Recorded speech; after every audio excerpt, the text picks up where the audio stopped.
Merhaba oksijenlerim, kanalıma hoş geldiniz. Kişisel gelişim ve ilişkiler videomdaki kendinizle ilgili egzersizi yaptıysanız, yani kendinizle alakalı sorulara cevap verdiyseniz, kendinizle ilgili bu bilgilerle ne yapabilirsiniz? Bu sorulara cevap verenler genelde cevaplarını okuyunca çok iyi bir özgüven duygusuna sahip olduğunu okuyacaklar ve kendi yaşama hakkında anlamlı bir şekilde, hatta kendi yaşamları hakkında yeni keşifler bile edinecekler. Kendinden şüphe duyanlar ve özgüveni hiç ve yeterli olmayanlar veya ortalıkta boş boş dolaşıp bir işe yaramadığını düşünenler bu videoda vereceğim bilgilerle bu yıkıcı fikirlerinin değişim süreci başlayacağını garanti ederim. Bu bilgiler Robert Dills tarafından oluşturulan bir modele dayanıyor ve NLP'nin temel ilkelerinden biri olan herkesin problemini çözme yeteneklerine sahip olması üzerine kurulur. Kişisel gelişim uzmanı olarak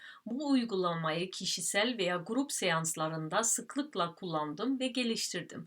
Uygulamanın çok kolay olduğunu ve hazırlık aşamasında da ilginç bilgiler sağladığını deneyimledim. İlke çok basit. İşe yaramaz inancı bir kenara atıyoruz ve onun yerine belirli bir inancı koyuyoruz.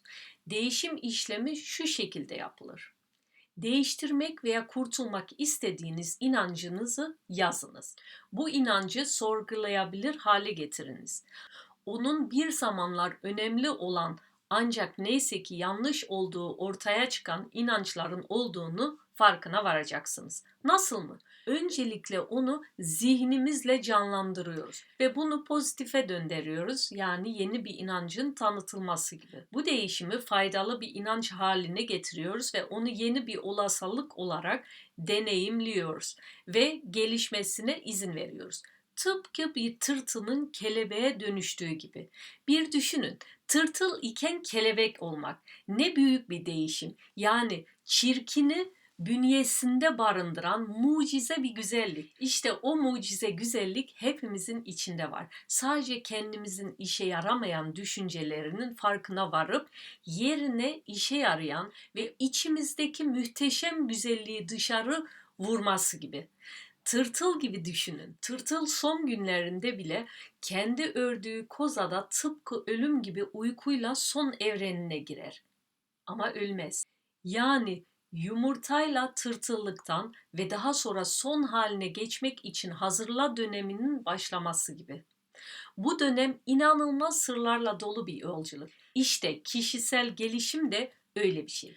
Hadi siz de tırtılın kelebeğe dönüşümü gibi siz de genetiğinizde eşsiz kodlarla bunları yapabilirsiniz. Yani var olan güzelliğin fakat yaşanan negatiflerden dolayı artık gözünüzün görmediği bu seansların sonunda yeniden bir doğuş gerçekleştirmeye hazır mısınız? Evet, hazırsanız beni izlemeye devam edin. Şimdi kullanmadığımız düşünceleri fakat kimliğimizi ve davranışımızı belirlemeye yardımcı olan inançlar bölümüne yerleştiriyoruz. Bu şekilde başlıyoruz ve videolarımda giderek daha görünür hale gelen bir süreç haline geliyor. Yani önerilerimi ciddi bir şekilde yaparsanız kendinizi geliştireceğinizi garantilerim. Tabii ki bana mesajlarınızı da yollayın ki ben de bileyim nasıl bir gelişime uğradığınızı ve başkaları da bundan faydalansın. Evet, hazır mısınız? O zaman derim ki oturun ve egzersize hazırlanın. Hayatınıza bakın ve kendinize karşı köklü bir inanç değişikliği yaşayıp yaşamadığınızı bir gözden geçirin. Örneğin bu değişiklikler ilişkilerde, politikada, ölüm, sağlık, maneviyat, başarı, para, din, öğrenme süreçleri ve benzeri gibi yaşam geçmişlerinizi iyice bir gözden geçirin. Genellikle böyle bir değişim sürpriz bir şekilde olur veya dışarıdan gelen bir dürtü ve etkiden dolayı kaynaklanabilir. Örneğin bir olay, kitap, bir karşılaşma. Bunu hatırlayarak bilinçaltı zihnimize inançları değiştirmenin evrenimizin bir parçası olduğunu hatırlayacaktır. Bu aklınıza gelen düşünceleri yapacağınız yeni ayarlamalara hazırlık olarak ve bunu bir kaynak olarak kullanabiliriz. Bu değişiklikleri bir yere not edin. Çünkü bu eski inançlar zaten geçmişimizde kalmış. Öz saygınız hakkında gereksiz inancı bulup kısaca ama tam olarak not ettiyseniz faydasız inancın faydalarını keşfedin. Çünkü bilinçaltı zihniniz bu faydalardan vazgeçmek istemeyecektir ve gelişmeniz için bu da iyi olmayabilir. Bu inançların gizli faydalarının neler olabileceğini ve hangilerini korumak istediğini merak ediyoruz. Örneğin kendinizin çok değerli olmadığınıza inanıyorsunuz. Önünüze çıkan teklifleri kabul etmeyeceksinizdir. Çünkü size daha cazip gelen daha az risk almanız olabilir. Yeni bir inancın aşılanması bir sonraki adımda eski inancın faydalarından yararlanan ve aynı zamanda hayatımıza başarmak istediğimiz değişiklikleri gerçekleştirmemize destek olacak yeni unsurlar içeren yeni bir inanç bulmaktır. Bunu yapmak için kendinize şu soruyu sormanız lazım. Kendim ve çevremdeki dünya hakkında hangi inançlar öğrenmek istediğim yeni davranışa uygundur?